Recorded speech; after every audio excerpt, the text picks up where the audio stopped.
Welcome to AY garage. চলার পথে যদি বাইকের প্রবলেম হয় তখন বাইকের টুলকিটটি নিয়ে কাজ করা ছাড়া উপায় থাকে না। কিন্তু যদি টুলকিটের ব্যবহার না জানেন তাহলে এই ভিডিওটি দেখার পর টুলকিট ব্যবহার করা শিখে যাবেন আশা করি। প্রথমে বলবো টুলকিটের প্রয়োজনীয়তার কথা।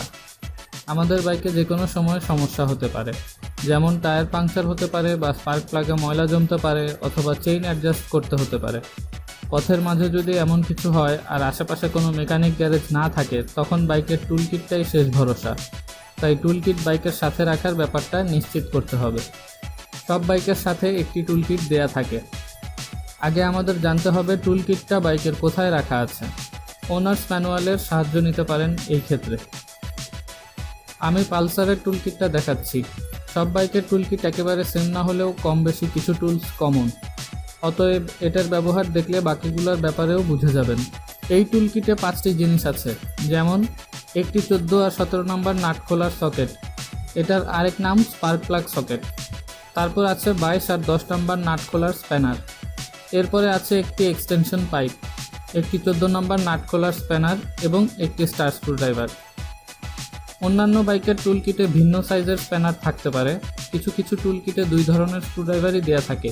যাই হোক, এবার তাহলে টুলকিটের ব্যবহার দেখে নেওয়া যাক।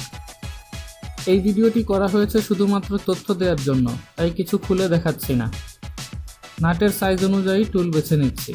পেছনের চাকার অ্যাক্সেল খোলার জন্য 14 নম্বর সাইজের স্প্যানার এক সাইডে লাগাতে হবে আর আরেক সাইডে 22 নম্বরটা লাগাতে হবে। এক্সটেনশন পাইপের সাহায্য নিয়ে নাট খোলার কাজটা অনেক সহজ হবে।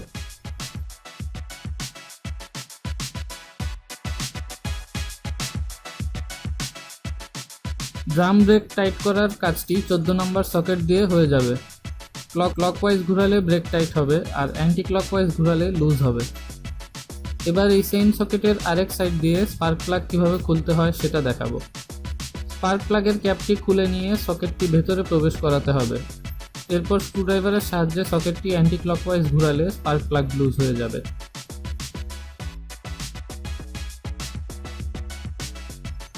সামনের চাকার অ্যাক্সেল খোলার জন্য 14 নম্বর সকেট আর 14 নম্বর স্প্যানারটি ব্যবহার করতে হবে। এখানে এক্সটেনশন পাইপটা কাজে দিবে।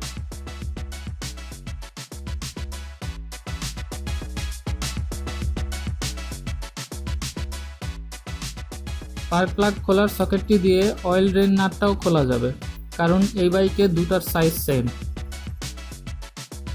এভাবে লাগিয়ে নিয়ে স্ক্রুড্রাইভার দিয়ে ঘোরাতে হবে। অ্যান্টি ক্লকওয়াইজ ঘোরালে লুজ হবে, ক্লকওয়াইজ ঘোরালে টাইট হবে।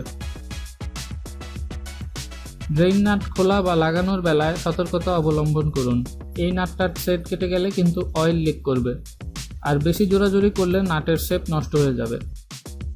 চেইন অ্যাডজাস্ট করার জন্য সুইং আর্মের দুই পাশে দুটি করে 4টি নাট দেওয়া থাকে। 10 মিলিমিটার স্প্যানার দিয়ে এই নাটগুলা টাইট বা লুজ করা যায়। 22 নম্বর স্প্যানারটি নিতে হবে, কিন্তু উল্টা দিকের 10 নম্বর সাইডটা দিয়ে কাজ করতে হবে।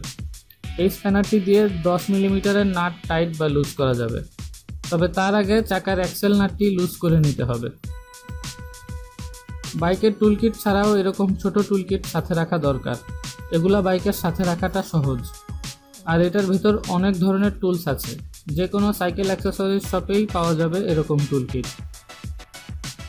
সবশেষে বলতে চাই, যে কোনো টুল ব্যবহার করার আগে একটু নাটের সাইজ ম্যাচ করে কিনা দেখে নেবেন, তাহলে নাটের কোনো ক্ষতি হবার সুযোগ থাকে না। ভিডিওটি ভালো লাগলে চ্যানেলটি সাবস্ক্রাইব করতে পারেন। ভালো থাকবেন।